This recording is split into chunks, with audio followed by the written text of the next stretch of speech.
Hi everybody, welcome to Mike's Classic Auto World. On today's road trip, we're going to take a look at a 1952 Studebaker Starliner hardtop prototype. This is a pretty neat car. It's actually a recreation of a prototype. And Hank here is the owner. Hank's going to explain it to us. Thank you, Hank, for inviting us to your garage. Yeah, thank you. What can you tell us about it? Well, just as you said, Mike, so first I think the way to look at this is, first it's a really cool 52 Starliner hardtop, which was the first year and the only year really for this body style on this car. 53 they changed the car totally, and prior to 52 they didn't have a hardtop, and that was the rage in Detroit at the time, going into hardtops, right? So GM was the first manufacturer to offer hardtops in '49, right, with the Coupe de Ville, right, the Buick Riviera, yeah, and the Oldsmobile Holiday. There was the three big hardtops. Chrysler had a prototype hardtop, didn't put it into production. Just to get everybody up to date, a hardtop, we're talking about right, no pillar. Yes, right, just an A and a C pillar. Right. No right. B just pillar. The glass comes up and it joins. That's correct. Okay. If it had a post, it'd be a two-door sedan. Yes. Right? But without the post, it's a hardtop. And this was a big deal at the time, and they called these things hardtop convertibles because the way they built this car was as a convertible, right? From the convertible body jig at the factory. Yeah. The jig is the frame piece that they put around the car to construct the car. And then they would weld the roof onto it. So that's why they call them a hardtop convertible. So it's a really beautiful, beautiful car. Three-piece rear window, because they couldn't make a one-piece back window then. Okay. Also, this is really at the point, some manufacturers, Dodge, for example, in '52 still had a two-piece windshield, right? In this case, it's a one-piece windshield. And so we're really at the infancy of post-war design here when we get into these cars. This is really a 1947 body, updated to 52. For Studebaker, it was a big deal. 52 was their 100th anniversary. So they gave this a facelift. That's what they call it when they put a new nose on a car, change the body a little bit, facelift. Has nothing to do with plastic surgery. No. So this car in particular is a 31,000 mile original car, which is really neat, from Iowa. Really? So everything in the car, the door panels, the upholstery, the dash, the headliner, all original from 19. You could see a little bit of age on that panel, but yeah, not too much though. Not, really, yeah, considering for as everything. old as it is, yeah. These originally had plastic seat covers from the dealer. That was a thing back then. Yeah. You know, for some of us, we know that. Others might not. But so they were taken off and replaced with new plastic seat covers. Yeah, I was going to say they look a little cleaner. Yeah, they're new or recent. I'll say that. But that's the original striped. Striped pattern? Yeah, it's like a fabric. dove gray and burgundy in Yes, right. Chrysler called it, or what Chrysler, gosh. Studebaker called it candy lawn. Candy lawn? Candy, because it's candy striped. Oh, okay. Also, the other big deal is automatic transmission. That was very early, and Studebaker was one of the earlier people with an automatic. I'm going to focus on this, if I could, real quick. This, you said, was on the sun visor. Right. Mm-hmm. Little instructions on the How automatic. to drive a car with automatic, automatic yeah. transmission. And it's kind of like today's automatic, except reverse is way down. Instead of park neutral, reverse, drive. Reverse is down on the other side of the forward gears, which is a little... Can I slide in a little? Yeah, which is a little weird. I'm going to slide in here, see if I can... Looks like reverse got lost. Oh, yeah. My God, I have no reverse. Where is it? But, if you remember, on the other feeds, our other series on your feed, Chrysler didn't have park for another 10 years. Yeah. So this is 52, and there it is with park. What is this here? Hood release. Oh, the hood release. Okay. And it's a push-button start, believe it or not. That's the, this is the starter. You just press it down, and the car will start. You turn the key to neutral and hit the button. Okay. Nice, nice style in here. Studebaker. Yeah. Even the font on the radio looks kind of like a Studebaker font. Right. It's the numbers. It's a really pretty dash. Yeah. I really like the dash on this. Glove box, got the mirror on the top of the dash. Yep. There's not a lot of dash to this. It's only a few inches deep. Right. From the windshield to the end of the dash. Yeah. The dash is really tucked under the car. Yeah, it gives you a lot of leg room. It does. Yeah, there's a huge amount of space. A whole lot of leg room. There's the visors. Headliner looks like it's in great shape. Yeah. Courtesy light's way in the back over the back window. I'm not sure why that. That's in case you want to read a book if you're on the back seat. Above the back window. I don't know why. Yeah, right. Well, I guess above your head. You know what? It probably shines on your lap from behind. Yeah, I think maybe so. it's just better lighting. It's interesting. Yeah. So. It's a neat interior. It's a lot of room in here. It's a surprising amount of room. And it's nice they give you a little map pocket on the driver's door, you know, for your cigarettes. Yeah, your cigarettes and things you're not supposed to be doing. Right. Let me get out of here. Yeah. If you look in the back seat, right, cell phone, yeah. And this is pretty neat. Yeah. This plastic, I don't know. It does its job almost too good. Yeah. So good, so good you never want to take it off. It's no fun to sit on. Yeah. Right. It does so good you never want to take it off, so it stays on them forever. You know, I kind of hate to take it off because I don't know how the material. Well, I mean, look how old it is. You know. You're afraid it might start flaking apart on you. Right. Well, it's 1952. This is 2023. You know. Check out that jam. Even the jam looks. We don't want to press clean. our luck. What is that? The VIN number there? The plate on the bottom. Right. Yep.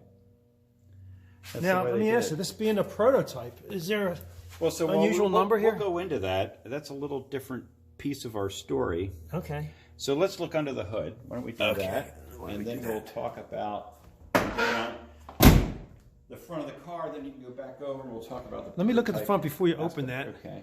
Now this says Studebaker, right? Right, and then Commander. And then Commander. That's the model, right? And then Studebaker on the bullet there. Correct. Right, V8. The V8. You got the bumper guards. Right. Hershey region right. plate there. 52, Pennsylvania. That's nice. Yep. So this Studebaker was very early with a V8. This is the second year for a V8 for them. Okay. And keep in mind, a lot of companies didn't have a V8 yet. Pontiac, Packard, Let me go around this side. Chevrolet. I mean, they didn't really. Some of these car companies didn't really get into the V8 game until '55. So this is a '52. This is the second year. So this is a 232. Okay. Studebaker V8. This block is built at a foundry and completely outfitted and sleeved and put together at Studebaker's engine plant in South Bend, right next to the foundry in South Bend. Okay. So literally at that factory, at one end, the raw materials went into the foundry. At the other end, a finished engine popped out. Yeah, like Ford. Yeah, it's really impressive. And it was right next to their assembly plant, their body plant, the engineering plant, administration. It was all housed in a really tight central location in South Bend, right at the other side of the town from Notre Dame. So Notre Dame's on one side of the town. The Studebaker factory's on the other side of the town. And then up the road, a tiny piece, was the Oliver tractor and chilled plow works. So okay. All of that was in South Bend. Okay. So a lot of the students at Notre Dame had second jobs at either Oliver or Studebaker, working on the assembly line, building cars when they weren't in class, which is pretty interesting. Right? Yeah. I talked to one of them years ago. He had a buddy of his who got him a job at the Studebaker factory. So he was out for football, and then when he wasn't when it wasn't football season, he was on the second shift working at Studebaker factory, right? Cool. So yeah, it is neat. Now you had mentioned this is actually a one-piece windshield, which is early for not just Studebaker, but most manufacturers. Yeah, they still had two pieces in we're 52. right at the point where things are changing for everybody. Yeah, pretty dramatically. So the story with this car is that a fellow named Paul Oliver. So the car's name is Paul, right? Okay. The car kept the name for him. Worked at the Studebaker factory, graduated from high school, right? Got a job at the factory, worked all over the place. Yeah. They moved him around, the foundry. Nobody wanted to work Started there, at the bottom right? and worked his way up. Right, he ended up in the body engineering department, and he was taking, they called for a Studebaker convertible to be sent over to the engineering building. And so he did that and saw where they were working on the original hardtop prototype, which was a bullet nose. Yeah. Which is really cool. I mean, the bullet is cool. So he saw that, he said, boy, that's such a pretty car. Someday I hope I can own one. Well, 52, they changed the whole front end to a split grille, got rid of the bullet completely. He didn't like that. So when he retired, he decided he would have the prototype recreated, and that's what he did. So he found the nicest two-door hardtop possible and turned it into the car that he remembered seeing at the factory. So that's, and this is that car. Right. So behind you on the hood, or right in front of you, is some great images of that original car in the Studebaker engineering building. And so here we are, with a recreation of the original prototype. So you've got all the paperwork of this particular car, right? The history of the car, right? So it's a really low mileage. And you had mentioned this thing here that I'm holding here. This is actually a letter from Paul. Yeah. About this car. Yeah. So when he went to a show with it, that was tied to the hood, so people could read it, and that's his story and his words, which I think is really neat. Yeah, I'm going to just scan down real slowly. We can read this. So Paul's passed away. You can pause if you'd like. Spirit lives on in this really neat hardtop that he left for us to enjoy. It's got a nice history to it. Yeah, I think so.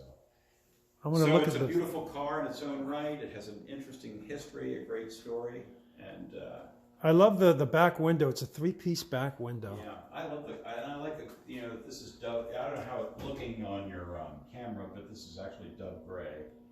Yeah. With a kind of a deep burgundy. It goes good with the burgundy. Yeah, and it's a really attractive color combo. Sometimes it looks white, and it's really not white at all. Trying to get this emblem here on the roof. And for tires on this, we wrapped it in the best rubber we could find. These are Diamondback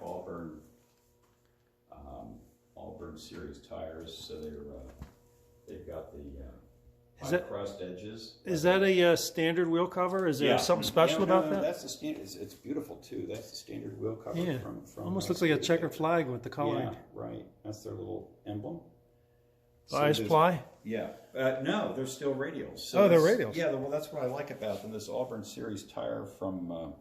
they look like bias ply. Well, that's the whole idea, right? Yeah. From Diamondback, I mean, they've got the pie crust edge. They look like bias ply tires, but they're actually radials. So they have a little bit of a belly. Got the antenna here. Yeah, so we all get that. Right. Yeah.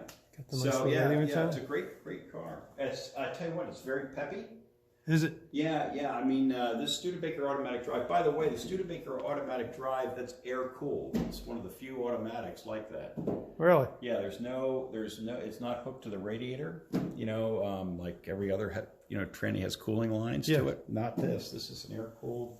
I was noticing these window vents. These are J.C. Whitney? Yeah, these are aftermarket or something period? like that. Yeah, aftermarket, designed for the car, but yeah, aftermarket. You can see lunch how up here. Yeah, so I'm leaning over. You can see it's got to be an inch and a half wide. So at one least. thing that always irritated my dad, when I was a kid, in the later cars, he'd put the window down, he'd get mad because the rain would just rain right in on him. Yeah. And this prevents all this. It's not the most stylish looking thing. I like it, but I'm a sucker for all those doodads and doohickeys. It's different than the little vents, that you'd see on, your grandfather's sedan. They actually went away for a while and then came back in the 80s. Right. And a lot of GM stuff, full-size GM stuff. Yeah, easy to get in and out of. Plenty of space. Yeah, I'm going to get in here again. A lot of leg room. There's a lot of leg room. You don't have to duck much to get in. No. It's really a... I mean, look at this leg room between the dash and my knee.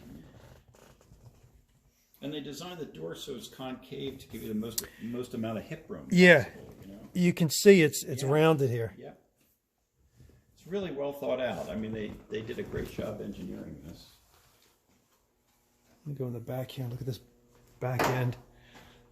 Again, I really like that. And, I mean, it's very tight. I mean, this Rear is window. a 1952 car, and it's, you know, there's no slamming the door. It's, I mean, everything closes. No, it's when you shut that, it sounds solid. Yeah, it's solid metal car. to metal, So no the bouncing. trunk is narrow inside because the body ends here. These fenders are bolt-on units. So Yeah. I'm going to step in front of you. Yeah, yeah. We had popped the trunk for me before, and I had noticed Right. the panel. See on that left panel inside the trunk, it stops at the body panel, the end of the body panel, and these Right. fenders It's are got added. to. It's got nowhere to go. Yeah, and then all of this is hollow because this fender you can see is added on afterwards. So this is an original bias ply tire from that era, and it's correct. But if you notice, compared to the radials, again, pie crust edge. So they Yeah. did a pretty nice, I think. We're replicating it. Yeah, I mean, I think Diamondback does a nice job with that. Yeah, I have Diamondback on mine. And you know, nothing stays as white as their white walls. You know, Yeah. they're awesome. You'll never have to scrub another white wall. You got the bumper guards. Right? Yeah, they're bruisers too. Are they? Did you ever bang into them trying to walk around it? Sadly. The So answer you, is you yes. got the scabs to prove it? Right? Yeah, it's my one bad knee. Can I shut this? Yeah, please. I'll show the design of the edge here. It says Studebaker. Automatic, what is this? Automatic drive. Yeah, right. That's what they call it. You know, And then Commander. A little piece of. And then it's got a V8 on the deck lid here. Right, Usually you only see that in the front. Right. Well, They they actually wore put it on the everything back. on their sleeve. You know, the transmission, the engine. They put anything on the back. So, a little piece of trivia: Ford Motor Company tried to buy the automatic drive from Studebaker for Ford, and Studebaker wouldn't sell it to them. Really? Which, yeah, they could have. You know, years later, that would have been That would have helped them financially, I'm a sure. good idea. Yeah. Right. Check out the way this, if you can open the door, I noticed how you open it, it pulls out like that. Yes, it's like a 50s Frigidaire. Yeah. Yeah. Right. Yes. Right. Yeah. It's a simple design, but Yeah. it's cool. Right. It's really cool. And the jams are really solid and clean. Yeah. I mean, take a look at the sill plate. I mean, it's all in really good shape. Yeah, definitely. Is this, I don't know, Careful with that fiberglass? plastic. Yeah. No, They even, it's just they even a- covered the side here in yeah. plastic. Everything's covered. Right? They went all out. We're pretty preserving it one way or the other. you know, Yeah, the good and the bad of it. whether Everything you about like it. it or not. Yeah. I just a very interesting era. Really neat car. The bullet nose. You know, everybody, if you have a Studebaker, you have to have a bullet nose. You expect to see it. So that's a 50 bullet, by the way. Is it? Yeah, they changed bullets through the 2-year run, and Paul preferred the 50 bullets, so that's what we've got here. Looks like it on the front of an Electrolux vacuum cleaner. So that plate on the inside of the door jamb, is that basically a 52 or standard 52 Yeah, VIN number. Starliner VIN number? Yeah, Okay. Studebaker moved them around through the years on where they put them, whether it was on the C pillar, the B pillar. But there's no special sequence or numbering of that to indicate a prototype? Well, because it's a recreation. It's a recreation, yeah. Right. If it was the prototype, It probably would have it, yeah. well, it might not have a VIN number at all. Studebaker, when they were finished with their prototypes, they took them over to the proving grounds, and there's a huge 3-mile oval, you know, in the middle, or 2-mile oval in the middle, you know, bank turns, all that Yeah. kind of thing. And they dumped the prototypes in the center of the track in a woods, and let them all just rust up. There have been a couple of efforts, and by the way, the Studebaker proving grounds still there. Yeah. Totally intact. Navistar, which is, you know, International Harvester, I think they have it now. Bendix had it before. The brake company bought it directly from Studebaker, and the track is intact. They use it all the time, which is kind of neat. There's a huge forest that's spelled in pine trees. It spells out the word Studebaker if you're flying over it. Oh, really? They planted it in the 30s during the Depression. I think the Public Works Administration did it as a project. Yeah. You know, they've replaced them as needed, so you can still fly over. It says Studebaker. Anyway, in the middle of that are all the old prototypes from Studebaker just rusting up. Well, this is a really, really cool car. Yeah. And you've had it about 5 years? Maybe. Like that, yeah. Did the guy that sold it to you, did he ever want it back? Did he ever? Yeah, he's calling. He wanted to buy it back. So, Well, it's a neat car, and it's got a really neat house. If you look around his garage, you can see oh, right. Hank has got the best of everything. Well, I wouldn't say that. But Well, I'll say it. I have a lot of crazy stuff, that's for sure.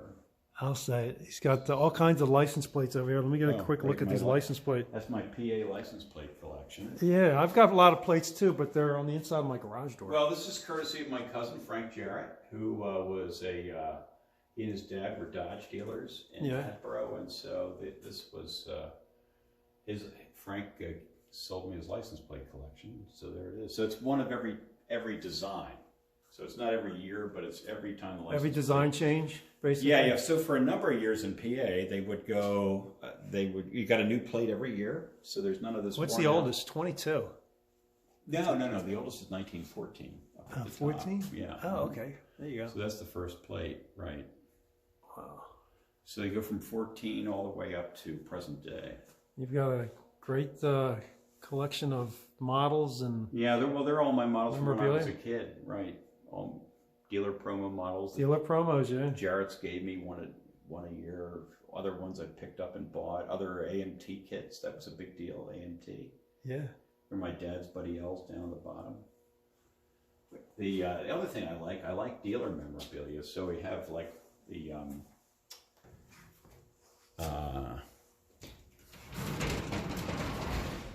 all the dealer nameplates. Oh, dealer emblems. Yeah, dealer emblems. I like it. Sometimes, they went with birds and. Yeah, they were all unique. You're right, which is kind of cool. You don't see that anymore. Of No, course, in you those don't. days they were chrome, and they actually drilled a hole in your trunklet and They did. stuck them on. Right. And they went to decals, and they still Right. use decals now. Then trading stamps. I've got a whole bunch of green stamps and plaid stamps, and You gotta love got this the stuff. Warren report in case anybody wants to see who actually did it. Right. So The Warren report. So it's We all have our theories, I guess, right? right. And it was the butler. So seriously, though,